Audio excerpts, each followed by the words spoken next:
해니피디의 해니입니다.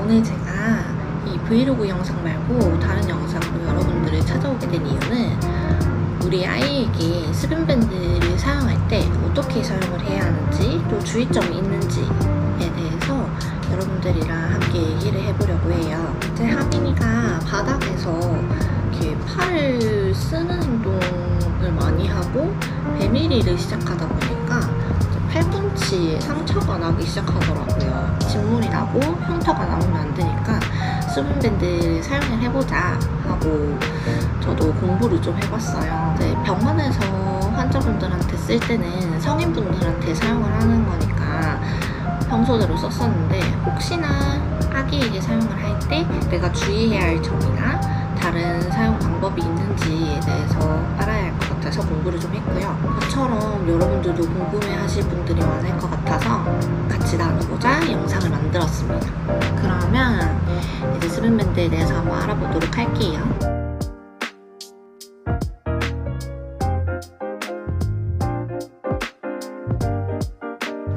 먼저 우리가 상처가 나면 대부분 많이 사용하시는 것들이 이렇게 생긴 건식 밴드.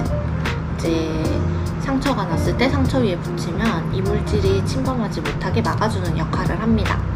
대신 수분밴드랑 다른 점은 상처 치유의 효과는 없어요. 그래서 이 밴드를 붙일 때는 안에 소독약을 바르거나 연고를 바르거나 하는 전 단계를 거쳐주셔야 하고, 이 건식 밴드는 상처에 다른 균이 못 들어오게 막아주기는 하지만 상처 치유의 효과는 없다라고 생각하시면 됩니다. 수분밴드도 건식밴드와 마찬가지로 상처가 났을 때 다른 균들이 들어오지 못하게 이물질 침범을 막아주는 역할은 해줘요. 대신 다른 점은 밴드 자체가 상처 치유의 역할이 있다는 거예요. 밴드를 붙일 때 연고를 바르지 않아도 밴드가 스스로 상처를 치유하는 환경을 만들어줘서 상처가 조금 더 빨리 아물고 흉터가 남지 않도록 만들어주는 역할을 한다는 뜻이에요. 이 수분밴드의 원리가 상처가 났을 때 안에 진물이나 이런 삼출물이 나오잖아요. 이때 밴드를 붙이게 되면 이 밴드 안에서 삼출물과 수분이 결합을 해서 겔 형태를 만들게 되고, 이 형태가 좋은 수분 환경이 된다면 상처가 잘 아물게 만들고 빨리 아물게 만든다는 효과를 나타냅니다. 수분밴드는 일단 크게 두 가지로 나뉘는데요. 먼저 폴리우레탄 폼 그리고 하이드로콜로이드, 이 두 가지로 크게 나눌 수가 있어요. 먼저 폴리우레탄 폼의 대표적인 종류는 메디폼이 좀 가장 유명한 것 같은데요. 이런 폼 제형의 밴드는 언제 사용을 하느냐 하면 상처의 깊이가 좀 깊거나 아니면 구멍이 났다 하는 깊은 상처가 났을 때, 그리고 삼출물, 그러니까 진물의 양이 비교적 너무 많을 때 폼 제형을 사용하시는 게 좋습니다. 폼 제형의 특징상 접착력이 없어요. 이렇게 필름을 떼서 피부에 붙여도 쉽게 떼지는 거 보이시죠? 접착이 되지 않기 때문에 같이 동봉해서 나오는 이런 반창고를 추가로 붙여주셔야 해요. 그래서 이 폼 제형을 사용할 때는 상처 주변의 피부가 너무 약하다, 쉽게 떨어질 것 같다 하는 경우에는 폼 제형을 사용을 해서 전체적으로 감싸주는 게 좋습니다. 그럼 이번에 하이드로콜로이드 제형을 사용하는 경우를 말씀드릴게요. 외형으로 생긴 제형 자체도 굉장히 폼 형태랑은 다르게 생겼죠. 이 하이드로콜로이드 제형은 폼 형태보다는 비교적으로 진물, 그러니까 삼출물의 양이 적을 때 사용을 하고요. 가벼운 찰과상이나 1도에서 2도 정도의 화상일 때 이 제형을 사용하면 좋습니다. 폼 제형이랑은 다르게 밴드 자체에 접착력이 있고요. 그래서 피부가 좀 약한 사람들에게는 이 제형보다는 아까 폼 제형을 추천드립니다. 그러면 이제 수분밴드의 사용 방법에 대해서 설명을 드릴게요.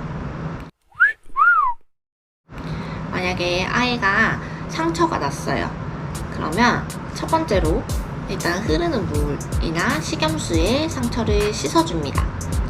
그 다음으로는 크기가 정해져 있는 스분밴드라면 그냥 상처 크기에 맞는 밴드를 붙여주시면 되겠죠? 근데 듀오덤처럼 이렇게 우리가 잘라서 사용을 해야 하는 경우라면 상처 크기를 확인을 하고 그 크기보다 가로, 세로로 1cm 정도 큰 사이즈로 밴드를 잘라줍니다. 잘라서 이제 상처에 부착을 시켜주고 손으로 꾹 밀착을 시켜주는 게 중요해요. 이 밴드를 붙이고 나면 삼출물이 나오면서 가운데부터 하얗게 올라올 거예요.